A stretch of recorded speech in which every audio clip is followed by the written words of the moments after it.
The phrase, "from humble beginnings," describes Goofy well. Introduced as Dippy Dog in the 1932 cartoon Mickey's Review, where he played an audience member, he continued to make relatively minor appearances until he just sort of trickled into the main cast. Since then, he's had his own TV series and even a theatrical film. It's natural, then, for certain moments in his long career to get overshadowed by other triumphs. Today, we're looking at one of those forgotten bits of Disney history, the saga of Sport Goofy. In the world of Disney, Goofy has been the go-to guy for sports since 1941, entirely for comedic purposes, of course. A lengthy series of cartoons was produced where a narrator would explain the basics of various sports, all while Goofy attempted to demonstrate them, with great difficulty.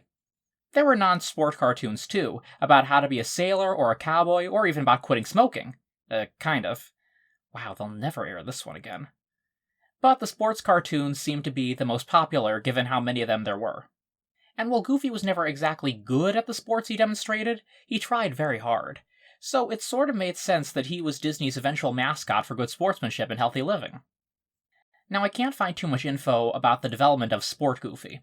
According to a very handy Disney Comics indexing site called Indux, cute, his first appearance was in a French comic in 1980. I found some model sheets on eBay once that stated that this character was actually Goofy's athletically superior cousin, along with a comparison of their slightly different designs. A few comics show the cousins together as well. Essentially, Sport Goofy is Goofy if he was actually good at sports. He's still our favorite lovable, naive, dim-witted dogman, though, coordinated or not. The earliest US appearances of Sport Goofy I can find date back to 1983. That's when an incredibly 80s Disney album came out called Splash Dance, which featured a song called You Can Always Be Number One, aka the Sport Goofy Anthem. The song was about good sportsmanship and always trying your best. It was featured in a Goofy-themed music video on the Disney Channel around the same time. I also found a promotional Sport Goofy pin commemorating a Walt Disney World tennis tournament from '83. Sport Goofy's big moment to shine, and the reason this video is even being made, was a 1987 cartoon called Sport Goofy and Soccermania. The cartoon aired as part of a primetime special called An All-New Adventure of Disney's Sport Goofy. The first part of the special has not resurfaced in a place where I can find it, but it was apparently a mix of old and new animation showing Sport Goofy's rise to success. The Soccermania cartoon begins in Scrooge McDuck's money bin, where Scrooge is approached by Huey, Dewey, and Louie, who ask him to sponsor their soccer team and buy them a trophy. Scrooge, always the cheapskate, finds a beat-up old piece of junk in his bin and hands it off to them as the trophy. However, this turns out to be an ancient relic worth millions, and the nephews aren't about to give it back when Scrooge realizes his mistake. Meanwhile, Scrooge's longtime foes, the Beagle Boys, in their first ever animated appearance, find out about the trophy and decide that cheating to win it would be easier and less riskier than just stealing it. Scrooge and the nephews go to buy a new soccer ball when they meet Sport Goofy himself and recruit him to help their failing team, who are closely modeled after the animals from Bedknobs and Broomsticks. Somehow, Sport Goofy is able to lead them into the championship against the Beagle Boys, who kidnap him in retaliation.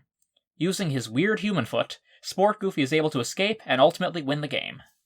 While this sounds like a fairly routine cartoon, it's actually a fun, fast-paced piece with a lot of very expressive poses and facial expressions on all the characters. The talent behind it is the most interesting part, as many of them went on to do great things in the world of animation. For the directors, we have Matthew O'Callaghan and Daryl Van Sitters. O'Callaghan went on to direct the well-received Curious George movie, and Van Sitters formed his own company, Renegade Animation. The writers were Tad Stones and Joe Ranft. Stones went on to work extensively in Disney television, even creating the beloved Darkwing Duck series. Ranft was one of the driving forces behind Pixar, and also memorably lent his voice to characters like Heimlich the Caterpillar and Wheezy the Penguin. Even the composer John Debney went on to do everything from SpongeBob's Sponge Out of Water to The Passion of the Christ.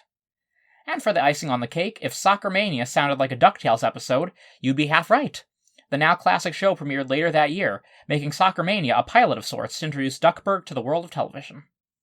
After his big cartoon, Sport Goofy's career kinda fizzled. While there was a show for a while at Epcot called Goofy About Health that was very much in the spirit of Sport Goofy, the Sportster himself never appeared. Ultimately, perhaps people realized that a clumsy, incompetent, although always well-meaning Goofy was just funnier than his cousin. If you still need a fix of Goofy's athletic cousin, if you stay at the All-Star Sports Resort Walt Disney World, you can take a peek at one of its shops called Sport Goofy.